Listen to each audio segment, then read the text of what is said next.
উফ, শেষমেশ এমন একটা সিদ্ধান্ত এলো যেটা দেখে মনে হয় হ্যাঁ, এবার সত্যিই দরকারি কিছু হলো।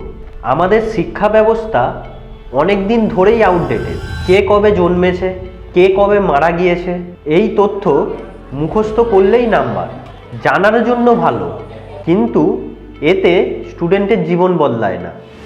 এই কারণেই ভারতের মিনিস্ট্রি অফ এডুকেশন ঘোষণা করেছেন 2026-27 শিক্ষাবর্ষ থেকেই ক্লাস 3-র এআই ক্লাস শুরু হবে।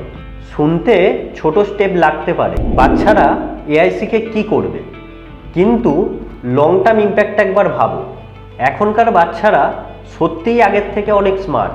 চীন এই কাজটাই আজ থেকে প্রায় 4 বছর আগের থেকে শুরু করেছে, আর এখন ভারতের এই উদ্যোগকে ওপেন এআই এর সিইও সাম আল্টমান সাপোর্ট করছে।